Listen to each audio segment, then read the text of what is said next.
I mean, I hate to switch subjects because we're going off about cool. basketball. Tell us how you got into comedy. It was just a logical thing, man. I just evaluated myself. And you funny as a motherfucker. I was just like, what am I good at? Yeah. You know what I mean? That's what I'm saying. I've been wild, dude, for years at this point. So, but how you take being funny and then getting on a stage? What was that transformation like? Like, how did that even happen? Honestly, following the footsteps of other people a little bit older than me. You know what I'm saying? I watched, I was like, okay. I've known Damon Wayans Jr. my whole life, so I remember his temperament as a kid. So like how you remember mine, you're like, okay, this makes sense. Like you're never sure if somebody's going to fully be able to mentally navigate and put it together, but you're like, I could see him being a silly guy. So I watched Damon, take his journey. Even James Davis, he went to Crossroads, a friend of mine. I did my first comedy show with him. So like kind of just being like, okay, this person was kind of like that, and they figured out how to turn this into this. This person kind of turned this into that. And it was like, okay, so let me make my swap into entertainment. Where's a proving ground where I can start? Mm-hmm. I'm not a theater actor. I didn't go to school for drama. So it's like, what medium can I prove myself in? And I was like, this is the most logical one. So you just got on the stage. How was that first performance on stage? How'd it go? My first performances went good, actually, man. Because I treated it like a game. I prepared. A lot of people think you can just go up there and just talk through your first shit. I understand you have to have a set. Mm-hmm. You have to have jokes. And I'm not delusional, so I'm like, okay, what's funny? What's actually, it comes down to like, do you have taste at all? It's just like, do you have any comedic taste, like in your own personal realm, or does someone, I never needed like the full confirmation from the audience. It's good to have, but I've never had like a concept that I thought was just it. And then they just were like, that's never happened to me. You know what I'm saying? So you no bad performances ever. You never got booed off stage? No, I never got booed off stage. I've had like medium vibe performances, but not necessarily because I was terrible or something. Sometimes it's a bad setup. Like the bar's open in the back. They're not paying attention. People talking. Nobody's listening. You're not going to be able to get through to these people. So obviously if you got a quick 8-minute set in a room like that, you're going to be fighting for attention type of shit. Right. You know what I'm saying? But I haven't had like, I'm doing 20 minutes in a comedy room and it just, So that's good. No, I've never had that happen to me. We've had a bunch of comedians here. Some people need to quit though. It's funny. Just like hoop, bro. Some people, it's not for everybody. Right. If you can't, I love that. It's not, some people, like you said, some people get on set and, like, it'd be like an actor telling you that every actor has to have like a meltdown on set. Like, no, if you melted down on set, bro, maybe it's not for you. Yeah, right. Bro. Like you sweating, you nervous, you in the back, you fumbled on your lines once and it's like that throwing an interception kind of thing. If that gonna break you for the whole game, quarterback ain't for you, man. Let's switch him in positions. Right. He can just run and hit or something because he's folded, So a lot of people aren't funny though too. And stand-up is one of those things that anybody can try. And it's subjective. So it's like, you can't really prove somebody's good or bad or whatever. So obviously there's plenty of people who are overconfident and they just get out there and stink that shit up time and time again. I mean, I know some people I've never seen do good. Mm-hmm. Like that's the one that's crazy. It's like, nigga, you've never done good. Like,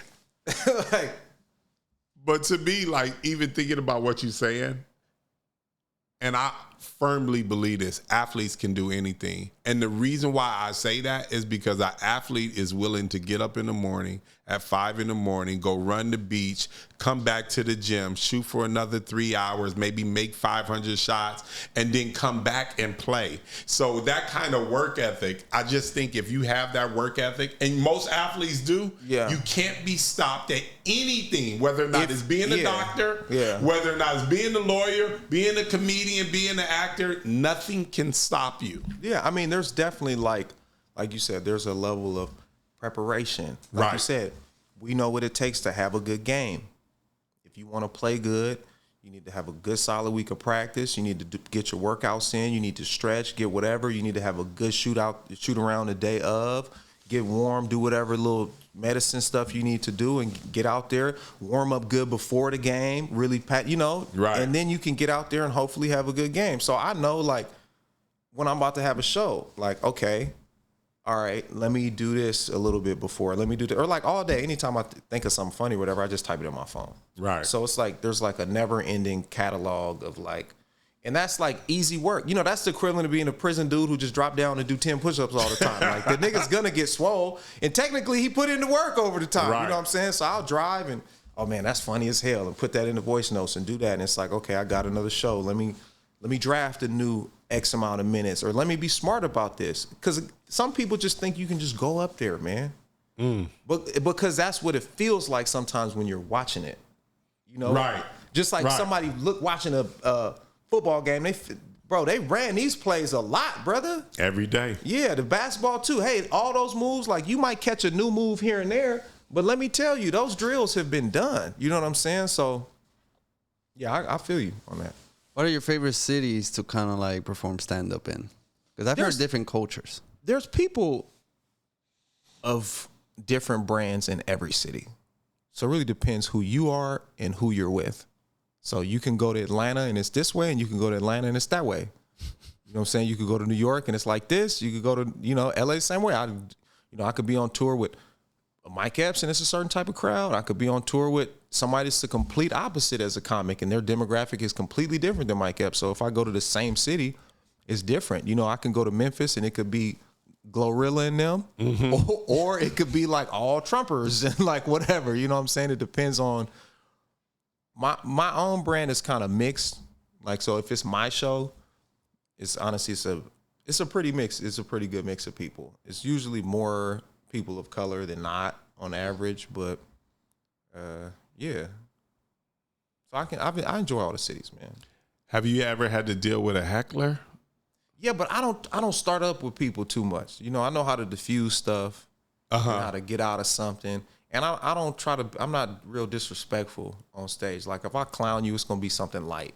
Right. You know what I'm saying? I'm not about to call your woman a bitch and, do the, but I'm just saying, that's like crazy. But I'm saying, like, if a nigga crash out on you like that, like, that's, you rolled the dice, bro. So, like, I like try to clown niggas on some complimentary shit, like a swole nigga. Like, right. I'm gonna make fun of him for being swole. Like, that's not bad. Right, you know what I'm saying? Right. Like, you can't be mad. Yeah, why you mad, buff ass nigga? Like, that shit will be funny as hell. Or like, I done had my alopecia spot just like everybody else. So, maybe I'll clown a bald nigga or this or some easy shit, but nothing like too hostile on folks. And I get into my set. I don't do all that crowd work. I don't ask people questions. I don't care. That's what I was going to ask you. You're about to say, you never see me do that. You see my show. I don't ask people shit. I might say what's up real quick, do a little whatever. Then it seems like crowd work is getting people shows now. It's a different I think it works. I think the crowd work works for IG in those small little bits. But I noticed the people that do crowd work, when you go watch their show, you be sitting there like if they don't do crowd work, you ready to get the fuck up out of there. It can be like that. Some people can do both, but some people have leaned into like the content creation aspect of it. That's basically what that is. Mm-hmm. That's not about comedy. You're about finding new clips that you can post on social media. So what crowd work gives you is you can put the pressure on somebody. Take the pressure off yourself. You lead me to the goal. You know what I'm saying? Because it's like, funny shit does happen. Like, I done like clowned about a table being open and talk so bad. Like, I hate when the niggas in the front ain't here, this, that, and the other. And then like a nigga in a wheelchair came in and took the shit. Like shit like that happens. So like, that's just, it's cheat code. You know what I'm saying? You can put the pressure on the audience to find the funny. And you don't have to tell stories or whatever. You can just ask people about their love life or whatever. And if you you might luck up and get a good clip, what I thought what people were doing when they were doing crowd work, they're utilizing that for their social media because that's really not their show. Yep. So you don't really get a glimpse of their show until you realize that some people's entire show is that. Right. Yeah. And I don't know. What was the white dude's name? Matt Rife. Yeah, Matt Rife is at the pinnacle of it. He's getting to the back. Shout out to Matt Rife. Look, here's another thing too. I am not a hater. I am nobody's hater, brother. Whether it's my cup of tea or not, or whether I'm on the same path as you or not, I want everybody to get to the bag. I'm like, me and Matt Rife are not in competition with each other. Right. We're not going out for the same roles. We're not doing nothing, And he's at a way higher level than me as a touring comic and whatever. You know what I'm saying? So, at the moment. The moment, baby. Time will tell. At the moment. We climb. I'm slow and steady, you baby. You're an athlete. You can do anything. I can do anything. That's something goes to AD told me I could do anything, baby. Tell you dunked the basketball. Come on, man. Hey, man, I've seen it in comedy before. Like, when Carlos Mencia was the guy, and then he was pushing back a lot of comics when he went on stage. And then one of those comics was Joe Rogan. And at the moment, Carlos Mencia was higher. But then the table switched. Well, but here's the thing. I mean, Joe Rogan's still a bad comic. Hey, man, that's the most honest statement in the fucking world. I seen that special. He's bad at comedy. I seen the special and I was just like, I don't know what's going on. There's a demographic that really enjoys kind of like the things he panders to enjoys Joe Rogan. No, they enjoy what he panders to a little bit because like they know that he'll stay on brand of stuff that they like or something like that or do whatever. But yeah, he's not funny. Yeah, no. I mean, he was host of Fear Factor. Like, why does that qualify you for comedy? Like, I have no clue. It qualifies his platform. And look, again, another guy, not mad at him. Get that bread, Joe, because they are cashing him out. Absolutely. I think he got 150 the first go around, right? Something wild. I don't know. Yeah, he got something crazy. I don't know. But hey, man, why is it saying on my paper that you was the choreographer for Beyonce and Austin Justin Timberlake? I don't. That's That fake news. Definitely didn't happen. I was like, I saw it in a video. He was like, I know a lot of. I said, I done seen this nigga crib walk and shit, but that is not definitely crib walk. I was like, he was the choreographer. See, that's something I wanted to fact check. And you know what's fucked up? They got the shit highlighted too. There it is. They like, it's and I'm sitting there. I was like, this can't be true. This would be a good one. Yeah. I was like, this can't be true. We got to talk to the intern downstairs that highlighted this. Yeah. We definitely got to talk to him. Hey, there was a video that was talking about each family member and it said that. So I wanted to fact check it. No, probably my mom did that. Hey, wait a minute, fact check. It said. It's not fact checking if you put it on my paper. Yeah. Come on, tofu. The yellow is danger. Yeah, that's all that really, really means. Well, sticking with comedians, who are your influences? Oh yeah. I try not to watch cats a lot, honestly, because everybody who has like a favorite comedian, I feel like they digest everything about them and they can't help but. And it's not basketball. It's okay for Kobe to emulate Jordan. It still works. It hits just the same. A bucket's a bucket. Right. But when you got the same mannerisms and same verbiage and same whatever, and that all that you should study. It's like, see, that's from a not funny person. The person who told you need to go study to be a funny comedian has never been a funny comedian. So but with that being said, Mike Epps, Chappelle, who else? Any of the young guys right now that you like? I don't watch anybody. Oh, okay. Yeah, so I don't watch. I mean, I watch people if I'm in a room. Like if you my boy or something, I'll come see you. But aside from that, I'm not really gonna click nobody. I was gonna say George Carlin. Okay. I used to watch a lot of George Carlin as a kid. Okay. So that's honestly probably him and Chappelle is probably where Chappelle and Mike Epps is where I probably spent the most hours. And the other cats, like, they were great, but it was a little bit before my time to like feel the same way, like a Eddie Murphy or a Richard Pryor or something like that. Like that had already happened. So that was like watching in a historical context. That don't feel the same as watching like Jamie Foxx, I Might Need Security, like live. I got to feel that, the jokes were about people of my time. You know what I'm saying? So yeah, the older cats, I definitely respect them, and I know they're funny. You know what I'm saying? I'm not trying to slander nobody, but I'm just saying like what I actually digested for real. Right. Yeah, for me, like with George Carlin, I like his 90s work more than his 70s. And maybe it's because I can relate to it more. Probably so. I think there's a world where that's probably true.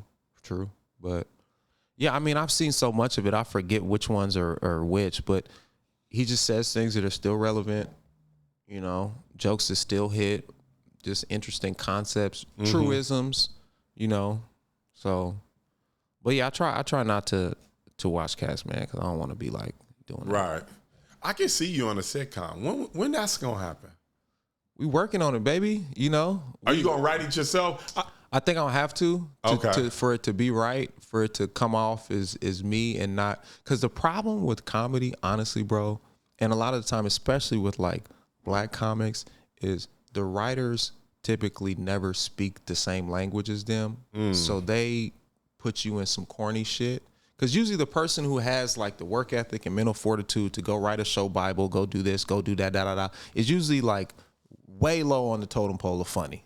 They just have work ethic. You know what I'm saying? So it's like figuring out how to either tag the because every really funny show, you know, the comic was either a part of it from the beginning or tagged in really early. You know what I'm saying? Martin, Jamie Foxx, Seinfeld, any of those shows. You know what I'm saying? That you know, Larry David and all that. It was built around them. Yeah, the shit that's really funny and really hits different, you got to build it in that voice, in that world, or, you know, Adam Sandler has to write it himself. Right. And be, you know, or whoever that kind of person is. You know what I'm saying? So you're going to write your own? Yeah, I'm in the middle of working on a couple of things, man. I actually got, you know, I was on the phone earlier on the way over here talking about a thing or two, but yeah, I think that world will work. I've had my little guest stars on the show too. Another one I did, like I said, you know, so many things on TV is the Miss Pat show. Everybody go check out the Miss Pat show. That's on BET too. But yeah, I see it. You know, I'm ready for them to see it. You know, I just think that sometimes if you're not writing for yourself, I think you're doing yourself a disservice because now you're just waiting to be picked. And like you said, there's so many people out there, so many good people out there. It's sometimes hard to even be seen or even get casted in certain roles. So you almost gotta like, Issa Rae it almost to a certain extent where you just put yourself, create your own vibe. When you look at who's gotten the bags recently out of the black folks, right? Who is it? It's gonna be Will Packard, Issa Rae, Kenya Barris, Shonda Rhimes. Like, it's the creators for sure that are the ones that they never cast away. Them people who come in and out real quick, bro, they don't give a fuck about anybody no more, man. Bro, like, just think about it. Like, and obviously cats are still rolling. Like, what's my man's name? Ray Jean Page or whatever from Bridgerton, right? You talking about the main guy? Okay. He was everything for like a year. He was not on the second season of Bridgerton. And why? I think it was by design.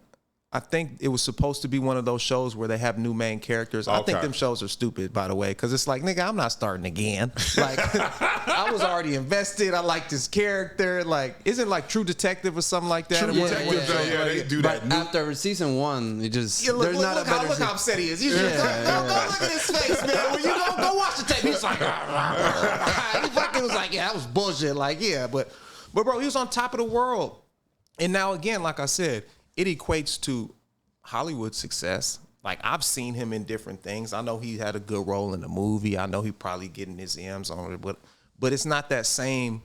It doesn't just stay like it used to stick. Unless you're like Miley Bobby Brown on Stranger Things, or you're Damson on Snowfall, or you know what I'm saying? Right.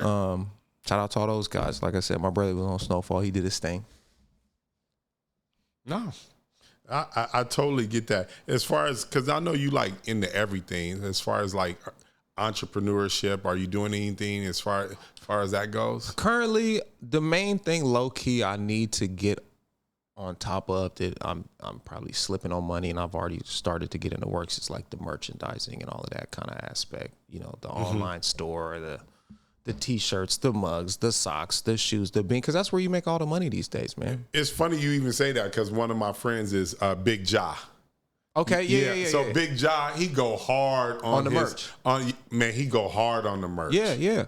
Super hard. You make a lot of money doing that, man. Man, he was telling me the numbers he was doing. I was like, damn, for real? Bro, that's how every artist survives now. Bro, if you're a rapper and your merch don't sell, you're poor.